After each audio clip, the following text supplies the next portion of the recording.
Kalau hari ini Anda mendatangi rumah kerabat Anda yang kebetulan dia meninggal dunia, atau Anda sholat di masjid dekat rumah Anda ada jenazah sedang disolatin, Anda mungkin lewat di masjid kalau lagi sholat tidak ada jenazah, tapi Anda lihat ada geranda kematian, ada mobil jenazah. Teman-teman sekalian, kita akan disolati seperti itu. Kita juga akan masuk geranda itu. Anda kalau lewat kuburan, Anda lihat batu nisan dan tanah, kita juga akan di dalam seperti mereka. Sehebat apapun Anda. Ini fakta di depan mata dan memang dalil syar'i menjelaskan itu.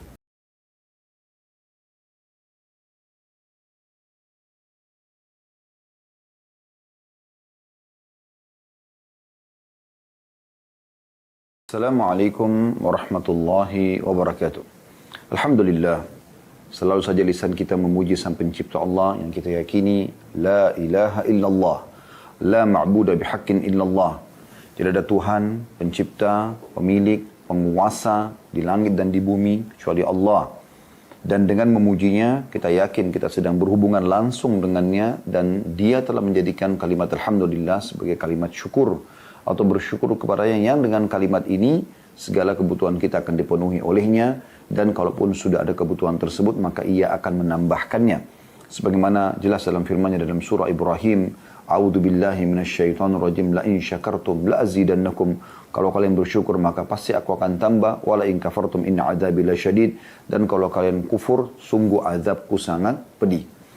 Juga selanjutnya kita panjatkan salam hormat kita kepada utusan Allah Subhanahu wa taala, manusia yang telah disempurnakan jalur nasabnya, fisiknya, ilmunya, dan sebaik-baik suri tauladan. Siapapun yang mencontohi manusia terbaik ini, maka dia akan bahagia sebagaimana bahagianya manusia terbaik ini, baik urusan dunia atau selama dunia dan juga di akhirat nantinya insyaallah. Dan juga mengucapkan salam hormat kepadanya ini selain perintah Allah Subhanahu wa taala untuk membalas jasa beliau yang sangat luar biasa. Karena dengan jasa beliau lah kita bisa mengenal Tuhan kita Allah, kita bisa mengenal syariat Allah Subhanahu wa taala.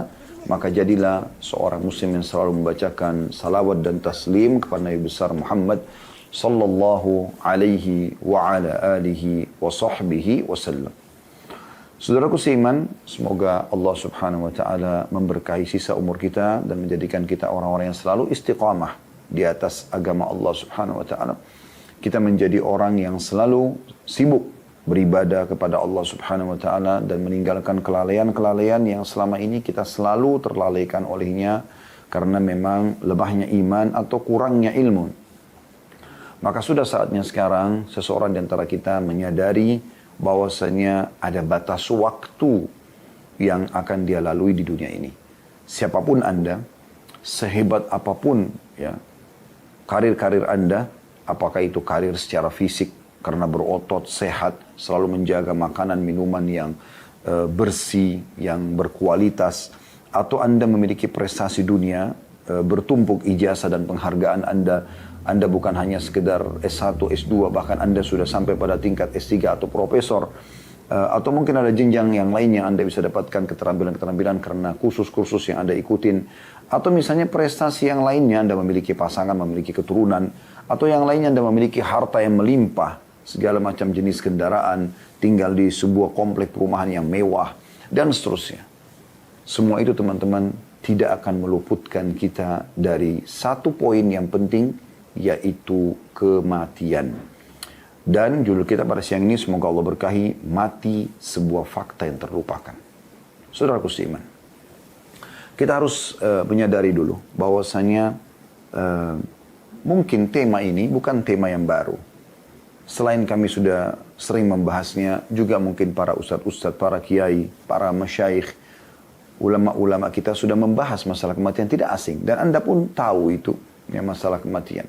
Lalu kenapa kita mengulangi tema ini? Karena kita ingin menjalankan sabda Nabi Sallallahu Alaihi Wasallam.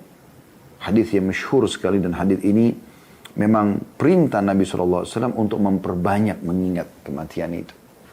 Sabda beliau yang masyhur dan hadis ini, hadis yang diriwayatkan Ibnu Hibban dan Al-Baihaqi dan dihasankan oleh Syekh Albani, yang berbunyi, kata Nabi SAW, "Akthiru dzikra hadhimil ladzati fa innahu ma dzakarahu ahadun fi diqin minal 'aishi illa wasi'ahu wala fi sa'atin illa dayyaqahu alaihi. Artinya perbanyak, kata Nabi SAW. Jadi beliau sendiri memang memerintahkan umatnya akthiru, perbanyak. Sering sampaikan ceramah-ceramah wahai para da'i tentang kematian. Seringlah wahai umat Islam mendengarkan dari para da'i dan para ulama tentang kematian. Seringlah baca buku, seringlah lihat fakta tentang kematian, seringlah ziarah kubur, lihat kuburan tersebut. Kalau ada keluarga yang meninggal, datang, lihat bagaimana dia yang tadinya sempat berbicara dengan kita, dia juga manusia biasa seperti kita, punya mata, punya telinga, punya angan-angan, punya segala macam suka duka kehidupan, sekarang sudah tergeletak dan tidak bisa lagi berbuat apa-apa, dia tinggal turut untuk dibungkus dengan kain kafan, kemudian dibawa, disolati lalu dibawa ke kuburan, dan setelah itu sudah selesai urusannya dengan rumahnya, dengan sepatunya, dengan pakaiannya, dengan kendaraannya, dengan keluarganya, dia sudah tertutup. Orang akan mengenang dia sehari, 2 hari, 3 hari, seminggu, sebulan setelah itu. Apalagi kalau kita sudah bicara regenerasi. Sekarang teman-teman yang mengikuti acara kita ini, saya tanya, apakah Anda pernah mengenang kakeknya kakek Anda?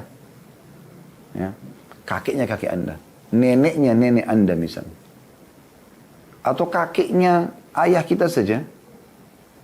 Atau neneknya ayah kita. Atau kakek ibu, nenek ibu. Mungkin Anda tidak mengenang. Karena mungkin Anda tidak hidup bersama dia. Dia sudah meninggal sebelum Anda datang. Yang mengenang dia siapa? Mungkin anaknya di bawah dia. Kalau sudah cucunya mungkin. Tapi sudah lebih kecil persentasenya. Di bawah lagi kayak kita. Itu sudah mungkin. Sudah melupakan. Karena memang kita tidak pernah interaksi sama, kita tidak tahu orangnya siapa. Mungkin pun kalau ada foto, mungkin kita cuma lihat fotonya saja. Dan kebanyakan zaman dulu yang meninggal, mungkin belum ada foto bahkan, gitu kan. Kita cuma tahu, oh kalaupun disebut namanya, oh ada kakek namanya si Fulan. Sebatas itu saja. Ini kalau kita bicara ke atas, artinya apa? Makin ke dalam generasi ini, makin lahir generasi, kita pun begitu nanti. Kalau kita di posisi kakeknya, kakek dari cucu kita yang kesekian itu, kita sudah tidak dikenang lagi. Kecuali Anda memang memiliki amal-amal saleh, Anda memiliki buku yang memang bermanfaat bagi umat, amal jariah, Anda punya pesantren, Anda punya masjid, Anda punya sesuatu mungkin yang mungkin bisa membuat orang mengingat itu. Tapi kalau setelah itu sudah tidak lagi. Jadi teman-teman sekalian, kita akan dikenang oleh orang-orang sebatas beberapa waktu. Setelah itu selesai. Ya. Kecuali sekali lagi saya katakan tadi, Anda punya amal-amal saleh, amal jariah yang memang bisa itu membuat orang jadi ingat Anda, gitu kan? Bukan di sini maksudnya ingat ini supaya kita menjadi riya, karena sudah tidak ada riya orang yang mati. Tapi maksudnya begitulah kehidupan dunia ini, hanya sebentar. Semua yang selama ini Anda banggakan, rambut yang indah, paras wajah yang mulus, kulit yang putih bersih misalnya, badan yang kekar, badan yang indah langsing kalau wanita, berbentuk dan segala macam kalir. Ini hanya sekedar kehidupan dunia. Kalau Anda meninggal, hari ini Anda berinteraksi, keluar dari rumah Anda tabrakan, Anda tidur tiba-tiba sudah tidak bangun lagi, tiba-tiba Anda kena jantung, tiba-tiba dan seterusnya, maka Anda akan meninggal dunia. Setelah itu, semua itu akan menjadi warisan semua. Nggak ada lagi udah. Dan orang hanya mengenang, oh ini bajunya si Fulan. Istri Anda, suami Anda menangis hari pertama, hari kedua, seminggu, sebulan, setahun. Setelah itu akan meredah kan persentasenya, gitu kan. Dan betul yang Nabi SAW bahasakan. Kalau orang meninggal dunia, maka akan ikut ke kuburan bersamanya 3. Keluarganya, hartanya, dan amalnya. Serta akan pulang 2. Ya, akan pulang 2. Yang pulang adalah keluarganya. Secinta apapun istri Anda kepada Anda, suami Anda kepada Anda, orang tua Anda kepada Anda, ya, anak Anda kepada Anda, sahabat Anda kepada Anda, tetap mereka paling lama setengah jam. Kalau ada yang mau lama pun 1 jam mungkin di kuburan selesai, tapi nggak bakal mungkin nginap. Gak ada lagi istri kita mau tidur di sebelah kita masuk ke liang lahat, gak ada. Suami mau tidur, gak ada. Anak mau tidur sama orang, gak ada. Mereka pulang. Itu sudah sunnatullah, sistem yang sudah Allah buat. Gak bisa keluar dari itu. Ya. Jadi akan pulang mereka. Istri kita bisa menikah sama orang lain, suami kita bisa menikah sama orang lain, anak-anak sibuk dengan kegiatannya, sahabat juga kembali kepada aktivitasnya, dan seterusnya. Yang kedua, harta. mobil Anda Ferrari, Alphard, mobil apa saja yang mewah-mewah, semuanya hanya akan ya sampai di depan pagar kuburan. Selesai. Habis itu dibawa pulang jadi warisan. Gak ada mobil orang masuk ke liang lahat dimasukkan ke dalam. Apa juga fungsinya? Gak berfungsi. Ya. Dan tinggal yang ketiga kata Nabi SAW amalnya. Sholat, puasa, zakat, sedekah, zikir, berdoa, silaturahim keluarga, jenguk orang sakit, ya, jihad, menuntut ilmu dan seterusnya. Nah ini yang tinggal bersama kita nih. Yang selama ini kita jadikan ini ya, hal yang disepelekan. Sholat asal jadi, puasa kapan ada kesempatan, sedekah perhitungannya luar biasa. Padahal semuanya itu yang dia butuhkan. Ya. Jadi perlu teman-teman sekalian kita membahas tema seperti ini. Bukan untuk menakut-nakuti, tapi memang dia fakta yang banyak terlupakan oleh orang. Perhatikan, kalau Anda mengatakan lalu apa manfaatnya Ustaz? Kita menyebut kematian nanti kan kita jadi takut. Ini yang Nabi SAW sebutkan.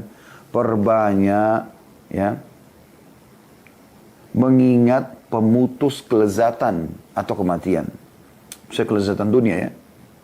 Karena jika seseorang mengingatnya saat kehidupannya sempit, dia lagi susah, lagi ada musibah, lagi ada cobaan. Kalau dia ingat mati, apa yang terjadi? Maka ia akan merasa lapang.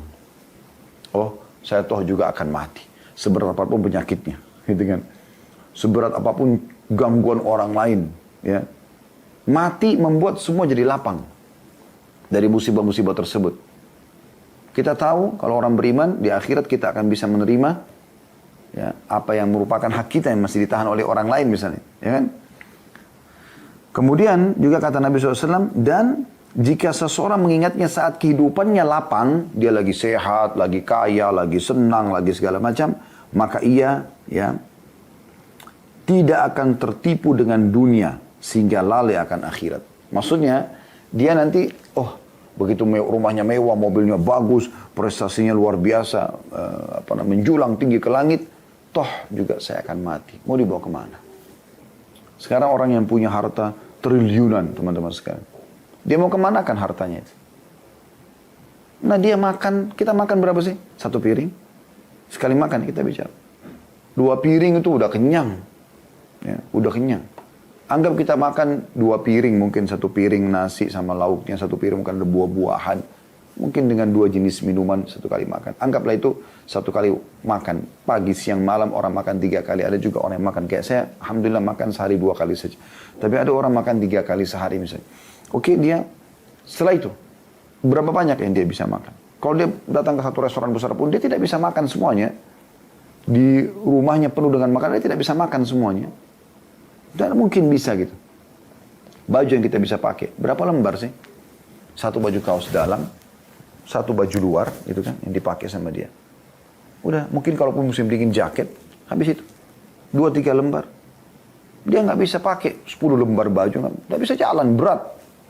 Dia punya mobil, berapa mobil dia bisa pakai secara sekaligus? Paling cuma 1. Kalau dia punya 10 mobil, berarti dia butuh 10 hari. Hari 11 hari, hari ke-11 baru dia bisa kembali ke mobil pertama. Itu juga dengan yang lainnya.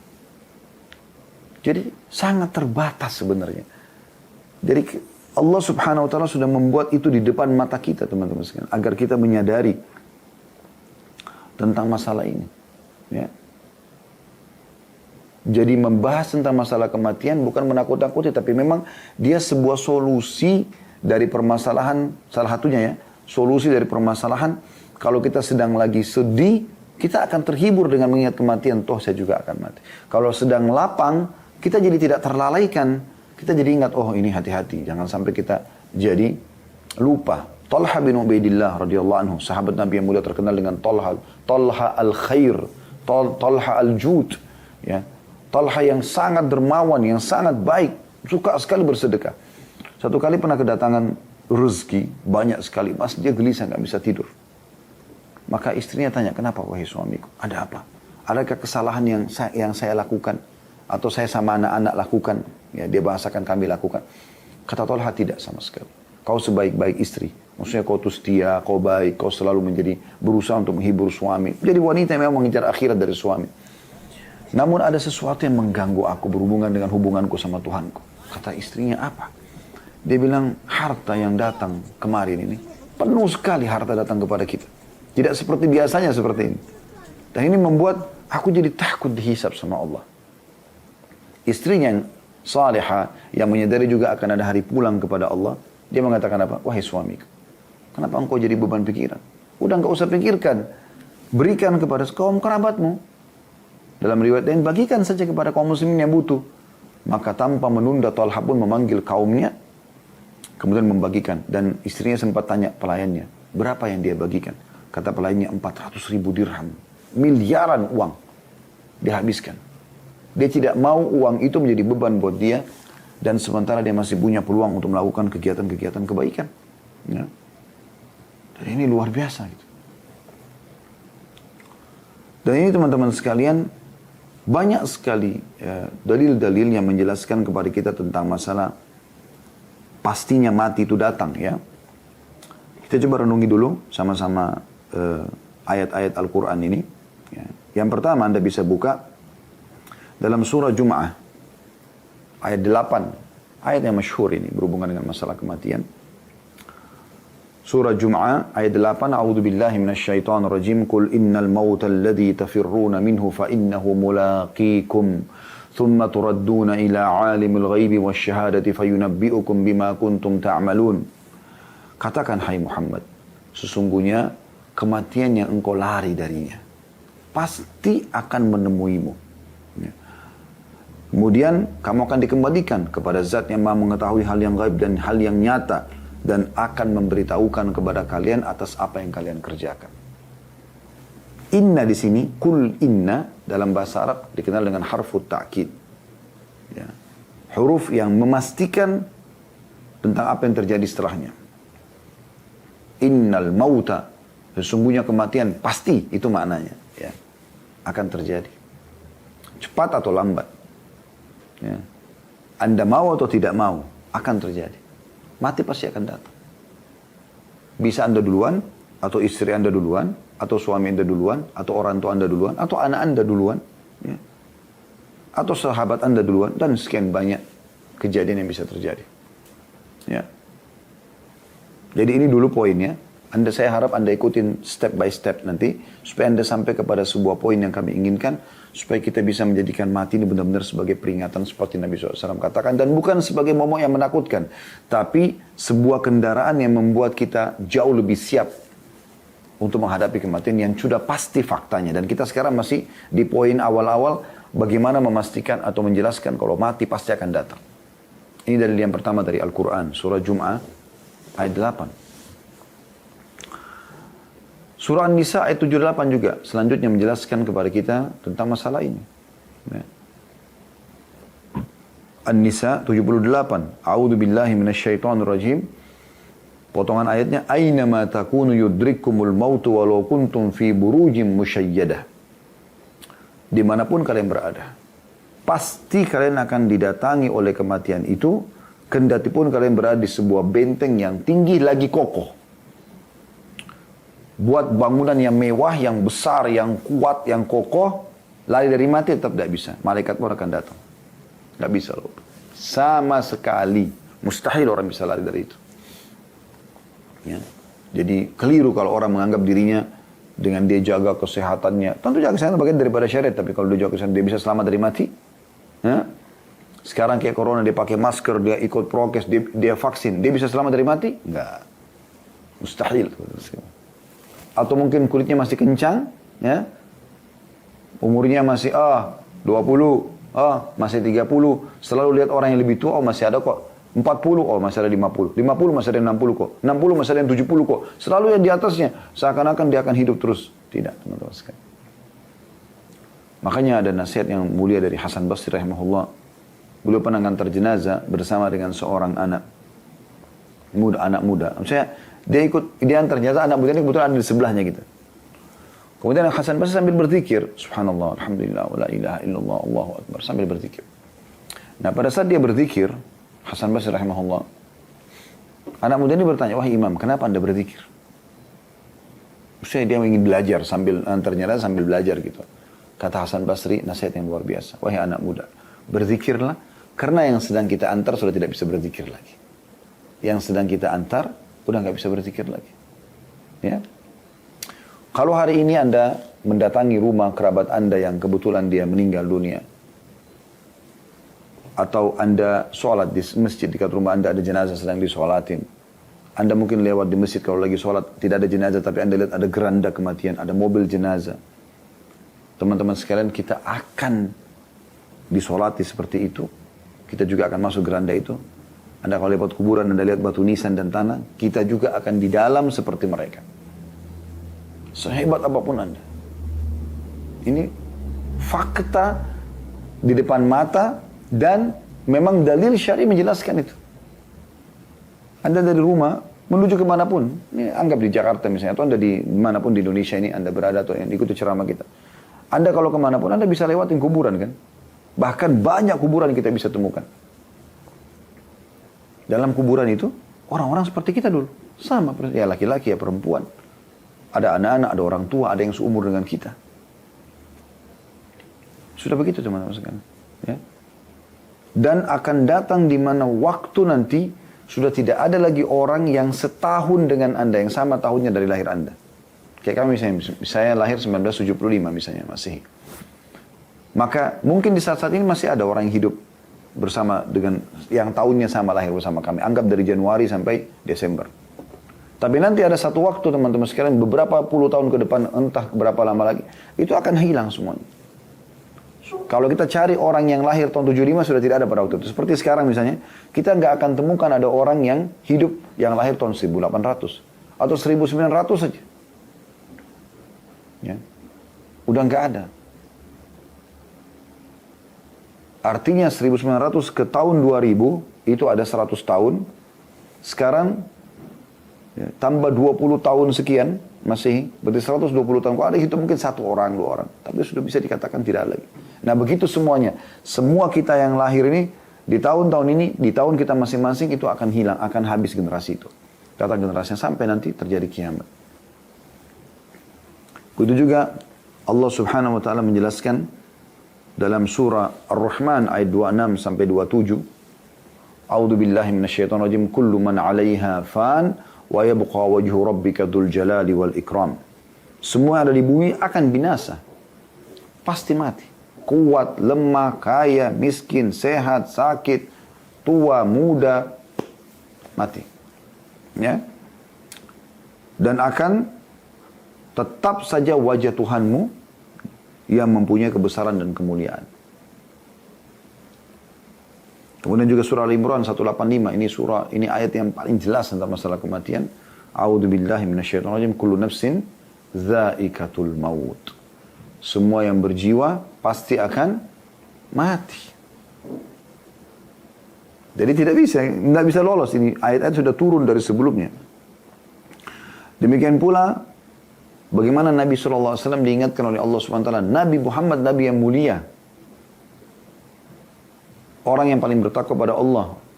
Penutup para Nabi dan Rasul dan pemimpin anak Adam. Apa kata Allah SWT tentang ya, Nabi Muhammad SAW dalam surah Al-Anbiya ayat 34. A'udzu billahi minasyaitonir rajim. Wa ma ja'alna li basyarin min qablikal khuld. Kami tidak menjadikan hidup abadi bagi seorang manusia sebelum kamu, hai Muhammad. Artinya kau juga akan mati. Innaka mayyitun wa innahum mayyitun. Ya. Dalam ayat lain artinya kau akan mati dan mereka pun akan mati. Jadi semua orang akan mati, nggak bisa buat apa-apa. Ibnu Katsir mengatakan dalam tafsirnya mengenai ayat-ayat tentang masalah kematian ini, beliau mengatakan yang dimaksud dengan ayat-ayat kematian, ya, bahwasanya setiap orang pasti akan merasakan kematian. Tidak ada seorang yang bisa selamat dari kematian, baik ia berusaha lari darinya atau tidak. Karena setiap orang sudah punya ajal yang pasti. Dari tafsir Quran Al-Azim, jilid 3 halaman 163. Kita coba dengarkan dalil ya, tentang masalah ya, hadis Nabi SAW berhubungan dengan kematian ya, dan sudah kita jelaskan tadi sebenarnya di awal ya, bagaimana hadis Nabi SAW bahwasanya kematian itu atau perbanyaklah mengingat penghancur kelezatan dunia ini ya. Baik, kita lihat bagaimana hadis Nabi SAW yang menyebutkan kepada kita tentang faedah kalau orang mengingat kematian. Faedahnya ya. Kira-kira apa manfaatnya sih kalau kita ingat kematian teman-teman sekalian. Sementara dia memang fakta ya, yang pasti akan kita lalui. Faedah yang pertama tadi yang hadis sudah kami sebutkan. Yaitu kalau orang lagi ada musibah, maka dia akan lebih lapang. Dia akan bisa tenang melaluinya karena dia tahu dia juga akan mati. Sebesar apapun musibah itu akan jadi kecil dengan membayangkan kematian. Dan kalau dia sedang lapang, dia tidak akan lari dengan dunia. Yang kedua, mengingat kematian ini teman-teman sekalian, mengingatnya sendiri adalah ibadah. Jadi kalau anda ingat kematian, ini ibadah. Ini sendiri sudah ibadah. Karena Nabi SAW mengatakan kan tadi, akthiru ya, zikir hadimal ladzat. Perbanyak mengingat penghancur kematian. Berarti kalau kita lakukan karena ini perintah Nabi SAW, ibadah. Ingat ini kematian, ibadah. Ya. Bagaimana Rabi' ibn Haytham rahimahullah, seorang ulama tabi'in, beliau membuat liang lahat di belakang rumahnya, kemudian beliau masuk. Di malam hari, sambil beliau membaca firman Allah SWT, Rabbi rji'un, la'alli a'malu salihan fima tarakt. Ya. Ya Allah, kembalikan aku. Semoga saja aku bisa mengerjakan ya, apa amal soleh dulu yang aku tinggalkan. Ini dari surah Al-Mu'minun ayat 99 sampai ayat 100. Beliau coba ya,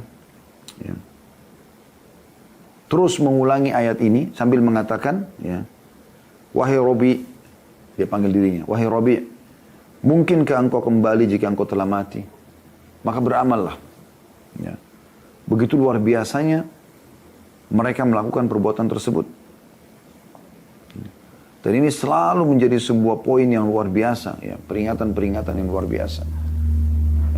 Makanya orang yang suka mengingat kematian teman-teman ini dihitung orang yang paling cerdas dari umat Muhammad SAW.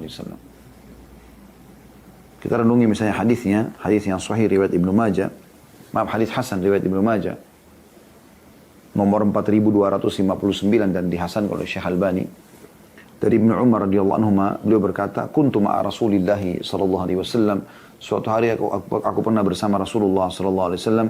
Faja'ahu rajulun minan ansar fasallama 'ala Nabi sallallahu alaihi wasallam. Maka beliau kedatangan seseorang dari Ansar dan orang itu pun mengucapkan salam kepada Nabi sallallahu alaihi wasallam. Tsumma qala. Ya. Lalu orang itu berkata, "Ya Rasulullah, ayyul mu'minina afdal?" Qala ahsanuhum khuluqa. Orang ini mengatakan, wahai Rasulullah, orang mukmin mana yang paling afdal? Dan ini pertanyaan teman-teman muncul karena keimanan seseorang ya. Dia bertanya, orang mukmin apa yang paling afdal? Maksudnya paling disukai Allah, ya, paling baik intinya. Dia paling bahagia di dunia, paling bahagia di akhirat nanti. Itu kurang lebih makna afdal, ya, mencakup semuanya.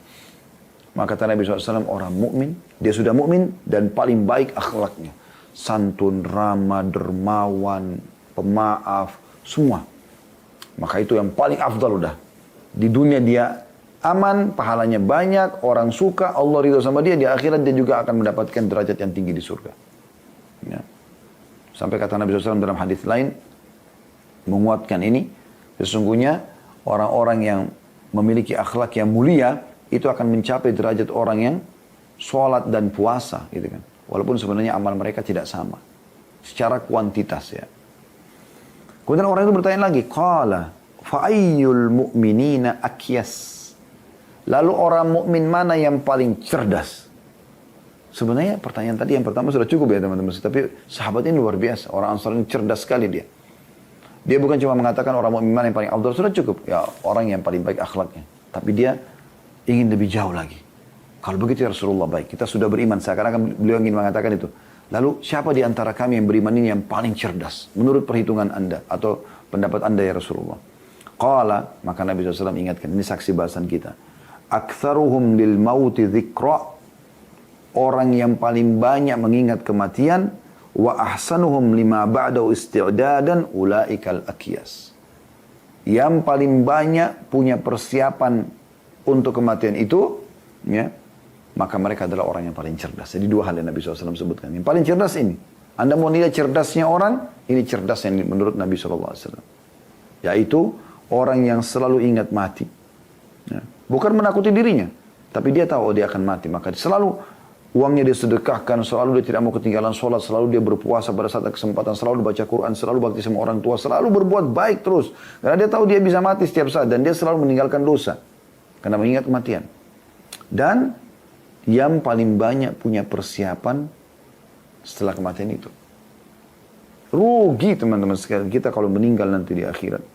Lalu kita pernah meninggalkan sekali sujud, sekali sedekah, beberapa ayat Al-Quran, doa yang kita luputkan, bakti orang tua, dan seterusnya. Nyesal nanti di akhirat. Kenapa kita nggak lakukan kebaikan itu? Dan jangan tunggu penyesalan itu datang.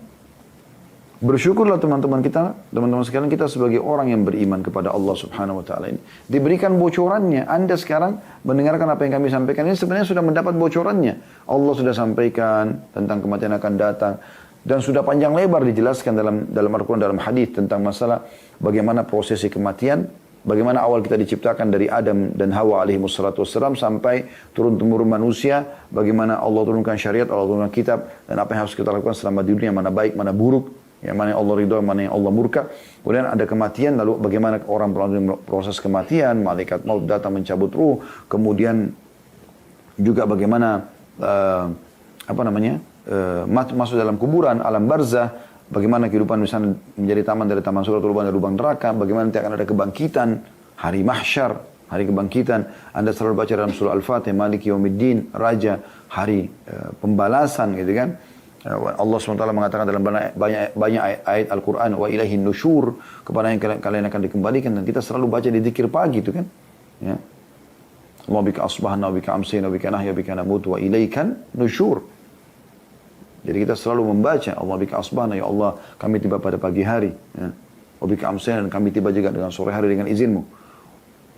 Allah bika asbahna, wa bika amsina, wa bika nahya, wa bika namut, dan karenamu lah kami bisa hidup dan kami mati, dan kepadamu kami akan dibangkitkan. Jadi jelas gitu bagaimana ya kita akan dikembalikan kepada Allah Subhanahu wa taala ya. Jadi kita harus menyadari masalah ini teman-teman sekalian. Dan orang yang cerdas, orang yang seperti ini mengingat itu. Ada poin juga sering kami ulangi tapi saya ingatkan kembali. Mati itu teman-teman sekalian bagi orang beriman adalah awal segalanya. Justru itu kehidupan yang sebenarnya. Kematian itu adalah kehidupan yang sebenarnya. Ini penting untuk digarisbawahi ya. Karena dengan mati, kita akan menerima hasil daripada jeripaya kita selama ini. Sedekah kita, sholat kita, bakti sama orang tua, puasa kita, haji, dan seterusnya. Jadi mati itu sebenarnya kegembiraan bagi orang beriman. Karena dia akan mendapatkan hasil daripada perbuatannya. Toh juga dia sedang menuju kepada kehidupan abadi. Ini sekaligus menghibur orang yang sedang menghadapi kematian. Mungkin yang ikut acara ini ada orang yang sedang menghadapi kematian. Keluarga dia meninggal, orang tuanya, kerabatnya, atau siapapun, sebenarnya bukan hilang. Tapi sedang menuju kepada kehidupan abadi yang mendahului dia saja. Yang terpenting teman-teman sekalian dalam masalah adalah usahakan kita meninggal dalam kondisi tiket kita sama orang yang meninggal itu sama kita nanti tiketnya sama, yaitu iman dan amal soleh, sehingga kita bisa bertemu di sana. Karena kapan tiketnya beda, karena di sana cuma ada dua tujuan, surga atau neraka. Maka dia ke neraka misalnya, kita ke surga, maka tidak akan bertemu lagi selamanya. Ini kecuali memang dia hanya usatul mu'min atau orang mukmin yang berbuat dosa ya. Tapi kalau dia meninggal dalam keadaan kafir, sudah selesai urusan. Gak bisa lagi bertemu selama atau bersatu bersama dalam nikmat Allah Subhanahu wa taala. Maka ini perlu digarisbawahi. Tapi bagi orang kafir, orang munafik, orang musyrik, kematian akhir segalanya. Udah selesai. Kalau dia meninggal dalam keadaan kafir, teman-teman sekalian, sudah tidak ada lagi. La haula wa la quwata illa billah. Tidak ada dan kekuatan kecuali milik Allah. Karena mereka pasti akan menuju ke neraka. Dan sifatnya yang menakutkan adalah Allah menyebutkan tentang neraka. Khalidina fiha. Kekal selamanya di situ. Tidak akan pernah bisa keluar. Ya. Baik, kita lanjutkan teman-teman sekalian. Jadi kita sudah jelaskan tadi ada 2 poin berhubungan dengan masalah kalau seandainya seseorang itu mengingat kematian. Jadi yang pertama, dia mendapatkan manfaat. Ya. Kalau dia lagi ada musibah, maka dia akan lebih ringan. Kalau dia sedang lapang, maka pastinya dia juga akan tidak terlalaikan dengan urusan dunia itu. Yang kedua, mengingat kematian sendiri adalah itu ibadah kepada Allah Subhanahu wa taala. Dia ada nilai sendiri. di sisi Allah Subhanahu wa taala. Ada nilai sendiri di sisi Allah Subhanahu wa taala. Karena memang Nabi SAW mengingatkan tadi, akthiru zikr hadimar ladzat, atau perbanyak mengingat kematian. Kalau Anda ingat kematian juga, Anda bisa lebih khusyuk dalam sholat. Itu disebutkan dalam sebuah hadis. Ya. Hadis ini dihasankan oleh Syekh Al-Albani, diriwayatkan oleh Ad-Dailami. Kata Nabi SAW, "Udhkurul mauta fi salatik, fa inna rajula idha dhakara al-mauta fi salatihi, fahariyun an yuhsina salatahu, wa salli salata rajulin la yadhunnu annahu yusalli salatan ghairaha, wa iyyaka wa kulla amrin ya'tadhiru minhu." Artinya, ingatlah kematian dalam sholatmu. Ya. Bayangkan setelah sholat ini mati. Itu yang kita bayangkan. Karena jika seseorang mengingat mati dalam sholatnya, maka ia akan memperbagus sholatnya. Sholatlah seperti sholat orang yang tidak menyangka bahwa ia masih punya kesempatan sholat lagi setelah ini. Hati-hatilah dengan perkara yang kelak malah engkau meminta uzur meralatnya, sementara kau tidak bisa lagi. Maksudnya pada saat sudah mati minta kembali ke dunia, sudah tidak bisa lagi. Ya. Kalau seandainya teman-teman sekalian ada orang di antara kita, misal contoh saja ini, dia ditangkap, ditawan oleh musuh. Musuh sudah menyiapkan sebuah pedang yang tajam, akan memenggal lehernya. Karena dia musuh, gitu kan. Lalu musuh itu masih memberikan kesempatan Anda melakukan kegiatan terakhir Anda. Dan Anda sholat. Anda tahu, begitu salam, Anda akan dieksekusi, dipenggal lehernya. Kira-kira bagaimana sholat Anda pada saat itu?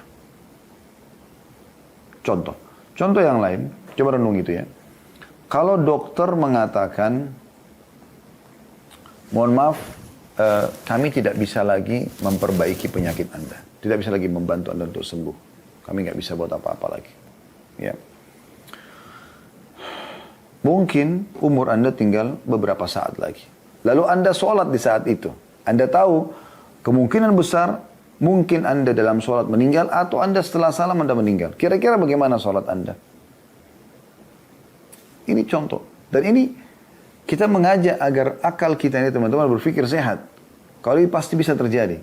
Semestinya kita tidak usah tunggu musuh menawan kita lalu akan memenggal leher kita. Tidak usah kita tunggu vonis dokter kita akan meninggal lalu kita khusyuk sholat. Tapi memang setiap saat bisa terjadi. Karena kalau mati datang tidak butuh kita sakit dulu. Sering kami ingatkan teman-teman. Coba lihat ya. Bandingkan jumlah orang yang ada di jalan, di depan rumah sakit dengan orang yang di rumah sakit. Kira-kira berapa, mana yang lebih banyak? Orang yang lalu-lalang di depan rumah sakit atau orang yang dalam rumah sakit jadi pasien? Anda pakai akal sehat Anda. Pasti Anda akan temukan orang yang di jalan lebih banyak daripada orang yang di rumah sakit. Artinya, orang mati lebih banyak yang sehat daripada orang yang sakit. Berapa ruangan ICU di rumah sakit? 1, 2, rumah sakit besar misalnya punya 4 atau 5.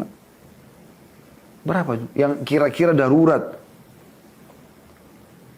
Berapa jumlah kematian dan jumlah kelahiran? Ya. Jadi sebenarnya orang yang mati dalam keadaan masuk rumah sakit ICU atau orang yang tabrakan atau orang yang kena penyakit kronis ya atau orang yang sudah tua, ini dihitung jari, artinya ada. Tapi banyak juga orang tidak sakit mati. Ya. Belum tua juga mati. Dan seterusnya. Itu faktanya. Ya. Makanya judul kita ini fakta teman-teman sekalian. Jangan dianggap, oh enggak kok. Ini selalu enggak kok, belum kok. Dan seterusnya. Padahal sebenarnya sudah depan mata. Gitu ya. Makanya sebuah syair yang menarik dari seorang penyair Arab mengatakan, Ya bena Adam, ila mata anta fi lahwin wa la'ibin wal mautu ka nahwaka fatihan fahu. Wahai anak Adam, sampai kapan kau mau lalai? Sementara kematian depan matamu sudah membuka mulutnya dan akan menerkammu. Sampai kapan kita mau jadi orang jahat? Pendusta, penipu, penggibah, pemfitnah, ya, manipulasi data, apalah segala macam. Sampai kapan? Sampai kapan ini? Sementara itu membuat Allah murka, Allah catat sebagai dosa, dan Allah buat juga manusia tidak suka sama kita. Percaya teman-teman sekalian, manusia tidak suka dengan kita. dengan perbuatan itu, manusia tidak suka. Ya. Sampai kapan kita mau lakukan semua itu? Teman-teman sekalian, ada hal juga yang penting yang harus kita garis bawahi setelah mengetahui tadi poin-poin yang kami sampaikan itu. Tentang bagaimana kita mati yang baik. Ya. Toh kita pasti akan mati kan, sudah jelas dari dalilnya sekarang. Bagaimana kita mati yang baik, yang dikenal dengan husnul khatimah. Bagaimana juga kita bisa mengetahui kerabat kita atau orang depan mata kita meninggal dalam keadaan baik. Dan bagaimana kita bisa tahu kalau dia meninggal bukan dalam keadaan baik. Tentu kita dahulukan diri kita lah. Kita berharap kitanya sendiri teman-teman sekalian mati dalam keadaan baik tentunya. Yang pertama yang dijelaskan dalam hadis Nabi alaihi salatu wassalam, ya, yaitu kalau dia sempat mengucapkan la ilaha illallah pada saat mau meninggal. Ini sudah jelas. Ya. Dan ini teman-teman sekalian tidak akan pernah terucapkan kecuali orang yang memang dasarnya selama hidupnya memang sering mengucapkan kalimat ini dan juga mengamalkan makna kalimat ini. Nah ini penting. Ya. Bukan cuma mengucapkan tapi mengamalkan isinya. La ilaha illallah artinya la ma'budu bihaqqin. Tidak ada Tuhan yang berhak disembah kecuali Allah. Betul-betul dia tidak menyembah selain Allah. Betul-betul tidak bergantung, tidak berdoa, tidak menyembeli kecuali karena untuk Allah Subhanahu wa taala. Karena dan untuk Allah.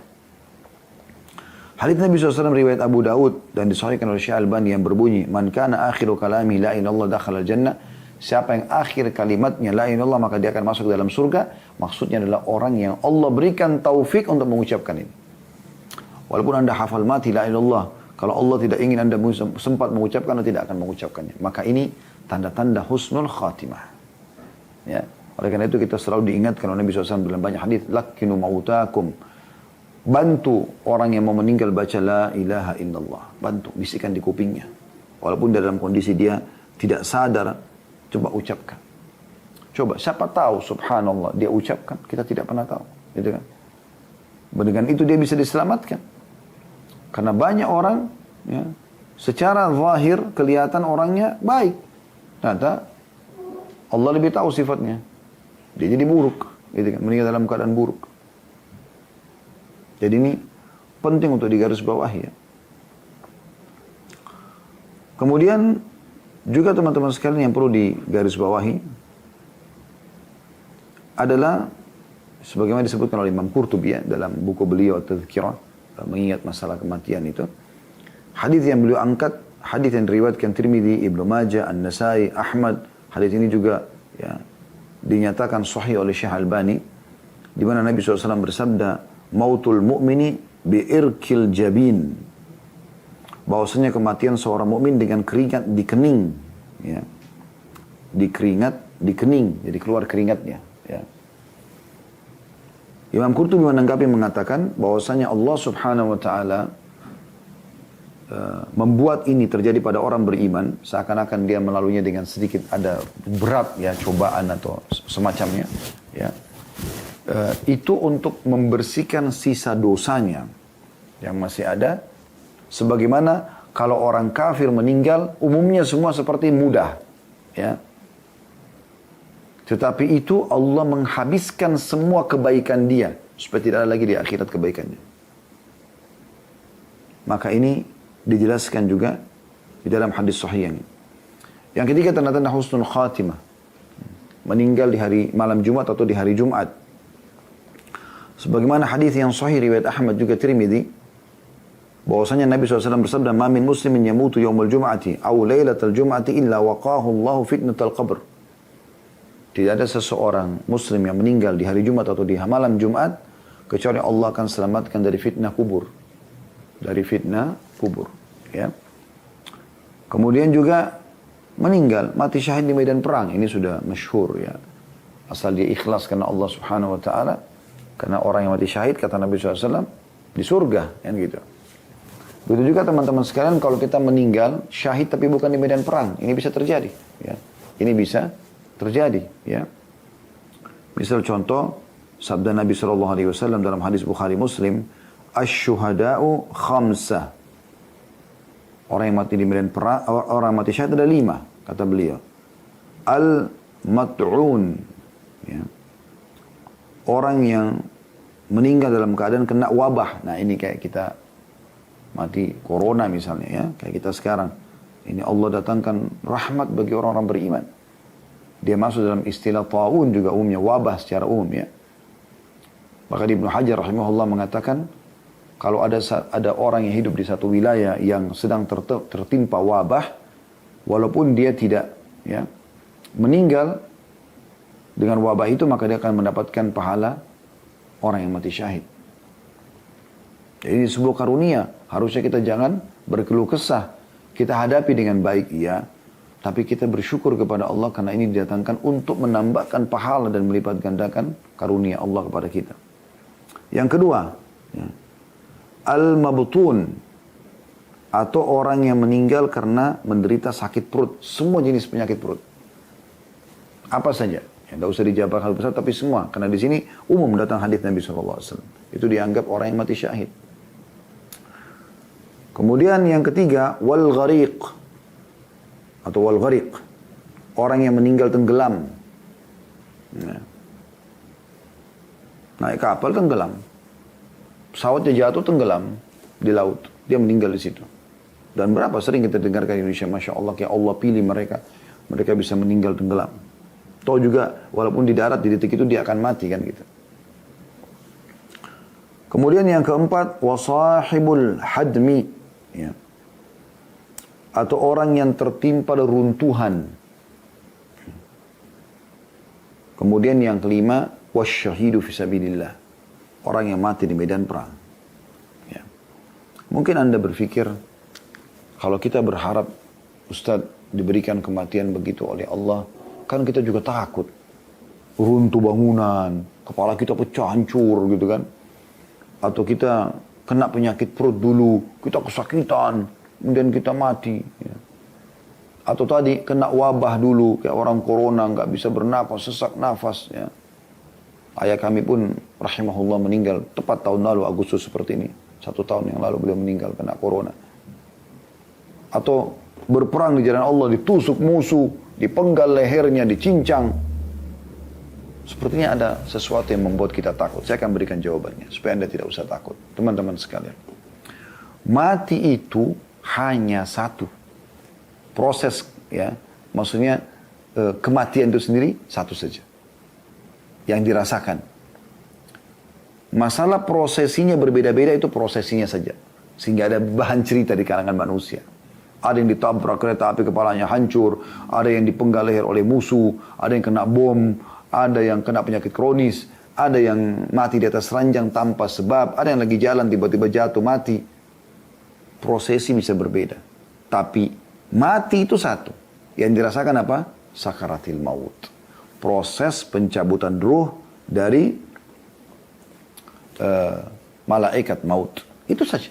Jadi sebenarnya orang yang ditabrak kereta api kepala yang hancur tidak akan mengatakan, aduh kepala saya hancur sakit. Atau tadi kena runtuhan, jatuh bangunan, hancur dia. Wih kesian ya kepalanya hancur. Enggak. Dia tidak rasa lagi itu. Yang dia tahu malaikat maut datang mencabut ruhnya, selesai. Ya. Itu perlu digarisbawahi. Begitu juga dengan orang yang ditusuk oleh musuh, dipenggal lehernya. Dia nggak rasa lagi itu. Karena itu hanya hitungan detik. Ya. Selesai, maka yang dia tahu cuma malaikat maut datang mencabut ruhnya. Dan Nabi SAW sudah berikan kita bocorannya. Kalau dia orang beriman, maka ruhnya akan keluar dari tubuhnya seperti air dari mulut kendi. Mudah sekali. Dan belum sesaat keluar, diambil oleh malaikat rahmah, kasih sayang di kiri kanannya, yang menaruhnya dibungkusnya dengan kain kafan dari surga. Lalu dibawa ke langit, kata Nabi SAW. Setiap menembus 7 lapis langit, semua malaikat di atas langit itu mengatakan kepada malaikat rahmah yang membawanya, siapa ini? Ruhnya siapa ini? Sungguh mulia. Kata Nabi SAW, karena ruh itu mengeluarkan bau lebih wangi dari kasturi. Ini semoga kita termasuk insya Allah di dalamnya. Ini luar biasa. Kalau dia orang fasik, orang kafir, maka akan tidak mau keluar ruhnya dari tubuhnya. Kemudian malaikat pun mencabut dengan keras, sehingga berantakan seperti bulu domba yang basah dililitkan di pohon buru lalu ditarik dengan keras, kan gitu. Seperti itu. Ya. Kemudian dibungkus dengan kafan dari neraka, lalu dibawa ke langit. Baru tiba di langit pertama saya, malaikat sudah menolak, mengatakan, ruhnya siapa ini? Kata Nabi SAW kena mengeluarkan bau lebih busuk dari bau bangkai. Wa na'udzubillah. Ya. Itu yang terjadi teman-teman sekalian. Di dalam hadis yang lain, kata Nabi SAW, "Asy-syahadatu sab'un siwal qatli fi sabilillah." Mati syahid itu ada 7. Ya. Selain terbunuh di medan perang. Al-mat'un, orang yang mati meninggal karena wabah. Syahidun, mati syahid. Jadi tidak ada keraguan masalah ini. Ya. Termasuk masalah corona insyaAllah. Wal-ghariqu, syahid, orang yang tenggelam, mati syahid. Wa sahibu dhatil jambi, syahid. Ya. Orang yang punya luka lambung lalu mati. Sakit perutnya. Wal mabtun, syahid. Orang yang sakit perut mati. Tadi lambung ya. Ini orang yang mati sakit perut juga. Wa sahibul hariq, syahid. Orang yang mati kebakaran juga mati syahid. Walladhi yamutu tahtal hadmi, syahid. Dan orang yang meninggal kena reruntuhan bangunan, mati syahid. Dan yang terakhir ini bagi perempuan. Wal mar'atu tamutu bijum'in, syahid. Dan perempuan yang mati dalam keadaan bayinya masih dalam perut atau proses melahirkannya. Jadi wanita yang meninggal karena melahirkan, ya, baik itu dalam keadaan proses melahirkan lalu meninggal dia, atau masih dalam masa nifas dia meninggal, maka dia syahid. Dan hadits ini diriwayatkan Abu Daud, dan hadits ini ya disahihkan oleh para ulama hadits. Berarti ada 8 orang mati syahid ya. Yang dikatakan dalam hadits ini, ada 7 orang mati syahid selain yang terbunuh di jalan Allah. Berarti sudah 1. Mati di medan perang. Asal dia ikhlas karena Allah, Allah berikan dia. Tapi ada yang lainnya kalau sekarang tidak ada peperangan. Lalu bagaimana kita dapatkan pahala mati syahid? Mati yang terbaik. Ya. Maka orang yang kena mati wabah. Nah, ini. Kemudian yang kedua, orang yang tenggelam. Yang ketiga, orang yang kena lambung. Ya, penyakit lambung. Yang keempat, orang yang meninggal kena penyakit di perutnya. Yang kelima, orang yang kebakaran. Yang keenam, orang yang kena reruntuhan bangunan. Dan yang ketujuh, wanita yang meninggal dalam kondisi dia melahirkan. Baik dalam proses melahirkan atau di masa nifas. Kemudian juga syahid di sini, ya, teman-teman sekalian, memiliki level-level sebenarnya. Ya. Yang tertinggi itu orang, sebagaimana Imam Nawawi rahimahullah mengatakan, orang yang meninggal di medan perang. Ini yang paling tinggi. Ya. Melawan kafir harbi, orang-orang kafir yang keluar untuk berperang, seperti kasus para sahabat yang keluar di perang Uhud, di perang Badar, ya, perang Badar, perang Uhud, perang Khandaq dan seterusnya. Kemudian datang setelahnya, ya, kalau kita lihat urutan hadis, 2 buah hadis tadi kita bacakan adalah orang yang kena wabah. Jadi berita gembira bagi orang yang meninggal karena corona, gitu kan. Karena Allah SWT pilihkan dia untuk itu. Allah pilih, tidak semua orang meninggal dalam keadaan corona. Gitu kan. Jadi termasuk tingkatan tersendiri. Kemudian datang setelahnya urutan seperti dalam hadis tadi ya. Orang yang meninggal karena penyakit di lambungnya, kemudian perutnya, kemudian orang yang tenggelam, kemudian orang yang teruntuhan dan seterusnya. Ya. Jadi ini tingkatan-tingkatannya. Kalau masalah wanita, dalil tentang wanita meninggal pada saat melahirkan dia syahid. Dan masuk dalamnya kalau masih masa nifas. Jadi subhanallah ini karunia luar biasa ya. Jadi kalau ada wanita kan biasa nifas sampai 40 hari ya. Kalau ada yang meninggal di saat itu, walaupun sudah selesai melahirkan, maka tetap dihitung syahid. Itu kembali kepada sebuah hadis. Wal mar'atu, kata Nabi SAW, yaktuluha waladuha jam'a'u syahadati. Yajurruha waladuha bisaririhi ilal jannah. Dan wanita yang dibunuh anaknya, maksudnya karena melahirkan. Dia mati karena wanita yang meninggal karena melahirkan. Ya. Termasuk syahid. Dan anak itu akan menariknya dengan tali pusarnya ke surga. Maksudnya dia akan masuk ke dalam surga. Nah. Begitu juga teman-teman sekalian, selanjutnya orang yang mati kalau dirampas hartanya, ya, oleh preman-preman, perampok, penjahat, ya. Jadi Anda jangan jadi pengecut, ya. Lawan orang-orang kalau misalnya ada orang yang melakukan kejahatan seperti ini. Karena kalau Anda perhatikan hadisnya, saya lebih baik baca hadisnya supaya Anda renungi ya. Abu Hurairah radhiyallahu anhu mengatakan qala ja'a rajulun ila Rasulillah sallallahu alaihi wasallam. Seorang laki-laki datang kepada Nabi sallallahu alaihi wasallam. Ya. Faqala ya Rasulullah, ara'aita in ja'a rajulun yuridu akhdha mali? Wahai Rasulullah, bagaimana pendapat Anda kalau seandainya ada orang yang datang mau merampas hartaku? Qala fala tu'tihi malak. Kata Nabi SAW, jangan kau kasih hartamu. Udah minta secara paksa, dia mau ambil, bukan dia minta ya. Bukan dia mengemis, bukan dia butuh, tapi mau merampas ini, penjahat, perampok ya. Qala ara'aita in qatalani. Lalu bagaimana kalau dia bunuh saya? Dia perangi saya, dia merampas. Apa kata Nabi SAW? Serahkan hartamu? Tidak. Qatilhu. Lawan dia. Kenapa kau diam? Lawan. Jangan mengecut. Qala ara'aita in qatalani? Qala fa anta syahid. Lalu bagaimana kalau aku terbunuh ya Rasulullah? Dia bunuh aku, kata Nabi SAW. Kau mati syahid. Karena aku bela hakmu. Qala ara'aita in qataltuhu? Qala huwa finnar. Wahai Rasulullah, bagaimana kalau seandainya saya bunuh dia? Kata Nabi SAW, dia masuk neraka. Nah, jadi salah satu tiket mati syahid adalah bagaimana kita membela harta kita. Membela kehormatan. Hadis ini riwayat Muslim. Begitu juga dalam riwayat lain, ja'a rajulun ila Nabi sallallahu alaihi wasallam faqala ar-rajul ya'tini fayuridu mali. Ada seorang datang kepada Nabi SAW mengatakan, ya Rasulullah, bagaimana orang kalau ingin merampas hartaku? Ya. Maka Nabi SAW mengatakan, zakirhu billah, ingatkan dia kepada Allah.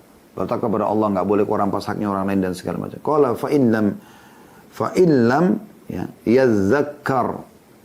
Qala fasta'in alihi min man hawlaka minal muslimin. Kalau dia tidak mau, ya Rasulullah, dia tidak mau dengar kita nasihatin, jangan mencuri, jangan merampok, nggak boleh, jangan kau ambil ini, bukan hakmu. Dia itu nolak, kata Nabi SAW, minta tolong kau dari kaum muslimin yang ada di sekitarmu. Qala fa in lam yakun hawli ahadun minal muslimin. Kalau seandainya ya Rasulullah, kata orang itu, di sekitarku tidak ada orang-orang dari kaum muslimin yang bisa bantu. Qala fasta'in alihi bis sultan. Minta tolong pada pemerintah, aparat. Qala fa in lam ya ayyu sultani anni. Kalau seandainya tidak ada pemerintah, pejabat atau aparat yang bisa membantuku ya Rasulullah. Qala qatil duna malik hatta takuna minasy syuhada'il akhirati aw tamna' malik. Kalau begitu perangi dia. Sehingga kalau kau terbunuh, kau pasti akan menjadi salah satu dari para syuhada ya, pada hari kiamat nanti. Atau kalau kau tidak terbunuh, kau bisa berhasil menyelamatkan hartamu. Hadis ini riwayat An-Nasai, Ahmad, dan hadis ini dinilai sahih. Begitu juga hadis yang masyhur, hadis riwayat Abu Daud, An-Nasai, dan hadis ini juga hadis sahih. Kata Nabi SAW, ya, man qutila duna mali fahuwa syahid. Siapa yang terbunuh karena membela hartanya maka dia mati syahid. Wa man qutila duna ahlihi au duna mali au duna dini fahuwa syahid. Dan siapa yang terbunuh karena membela keluarganya, istri sama anaknya, bela suaminya, bela anaknya, ya. Atau membela darahnya, karena dia lagi diserang, kalau dia tidak membela, tidak melawan, maka dia bisa terbunuh. Atau membela agamanya, maka dia mati syahid. Begitu juga teman-teman sekalian, orang yang mati syahid, orang yang meninggal di ribat. Ribat itu maksudnya mengikat diri di perbatasan antara muslimin dengan orang-orang kafir yang setiap saat mereka bisa menyerang ya kaum muslimin. Kata Nabi SAW, ribatu yaumin wa layla khairum min siyami syahrin wa qiyami. Min siyami syahrin wa qiyami. Ribat sehari semalam di jalan Allah itu lebih baik daripada puasa selama sebulan dan sholat malam sebulan. Wa in mata jara alaihi amaluhu alladhi kana ya'maluhu wa ujri alaihi rizquhu wa aminal fattan. Dan apabila dia meninggal pada saat lagi ribat, ya, berjaga-jaga di perbatasan antara muslimin dengan orang kafir, maka pahala amalnya yang telah diperbuatnya akan terus mengalir dan akan diberi rezeki baginya Dan ini akan terjadi dari fitnah kubur. Hadis ini riwayat Muslim. Kemudian juga yang termasuk husnul khatimah teman-teman, meninggal dalam keadaan amal saleh. Sesuai dengan hadis Nabi SAW, man qala la ilaha illallah ibtigha wajhillahi khutima lahu biha dakhala al-jannah. Barang siapa yang mengucapkan la ilaha illallah karena wajah Allah, kemudian amal itu menjadi penutup baginya, maka ia masuk surga. Wa man shama yawma ibtigha wajhillahi khutima lahu biha dakhala al-jannah. Dan barang siapa yang berpuasa karena mencari wajah Allah, kemudian dia meninggal pada saat lagi puasa, maka dia akan masuk surga. Wa man tasaddaqa bi sadaqatin khutima lahu biha dakhala al-jannah. Dan siapa yang sedang bersedekah kemudian Allah matikan dia setelah itu, pada saat lagi sedekah, maka dengan itu dia bisa masuk ke dalam surga. Dan ini disebutkan oleh Syekh Al-Albani dan beliau mensahihkan dalam kitab Ahkamul Janaiz. Ya. Tentu ini jenis mati-mati yang baik, husnul khatimah ya. Dan cara kita mengetahui orang itu husnul khatimah atau tidak, jangan selalu menilai dari fisik. Ya, karena banyak orang melihat, oh kalau orang itu meninggal senyum, berarti dia husnul khatimah. Bisa saja terjadi, tapi itu bukan jadi tolak ukur. Karena Hamzah radhiyallahu anhu meninggal di Uhud, pada saat ditemukan jenazahnya, itu tidak dikenali wajahnya, kena penuh dengan darah. Hidungnya dipotong, radhiyallahu anhu, dadanya dibelah, berdarah semuanya. Gitu kan? Berapa banyak orang yang mati syahid seperti kisah Ashabul Ukhdud, ya, yang Allah ceritakan dalam Al-Quran. Orang yang rame-rame beriman pada Allah lalu dimasukkan ke dalam sebuah parit yang ada api. Mereka dibakar, hangus, ya, hancur fisiknya. Tapi mereka mati syahid. Berapa banyak orang yang di medan perang, ditusuk badannya, dipotong tangannya, dan seterusnya. Dihitung mati syahid. Ya. Tapi bisa saja mungkin ada orang lagi meninggal sujud, kemudian pada saat diletakkan dia seperti senyum, wajahnya ceria. Iya, bisa saja. Tapi kita pegang hadis Nabi SAW. Hadis ini mulia. Kata Nabi SAW, siapa yang terbiasa, maknanya langsungnya, siapa yang terbiasa dengan sebuah amal, maka Allah akan tutup hidupnya dengan itu. Artinya, kalau anda mau tahu orang ini husnul khatimah atau tidak, lihat beberapa hari sebelum dia meninggal. Kalau orang itu terbiasa baca Quran, dia akan meninggal dalam kondisi, memang beberapa hari itu terus yang dia kerjakan. Atau puasa, atau sedekah, atau hadir majelis ilmu, atau berjihad, atau apa saja. Dan kalau orang itu terbiasa dengan satu perbuatan, walaupun dia selama hidupnya kelihatan dia seperti orang yang baik, ternyata beberapa hari sebelum dia meninggal, dia mabuk-mabukan, dia berzina, maka berarti itulah dia. Orang itu di situ tolong ukur, husnul khatimah atau su'ul khatimah. Allahu a'lam. Baik teman-teman, kalau kita ingin bahas ini tentu panjang lebar ya, tentang masalah kematian. Dan karena sudah pukul 14 lewat 11 menit, maka kita cuma sampai sini bahasan kita. Intinya, semoga Allah subhanahu wa ta'ala, teman-teman sekalian, menjadikan kita orang-orang yang selalu istiqamah di jalan Allah subhanahu wa ta'ala, dan juga orang yang meninggal dalam keadaan husnul khatimah.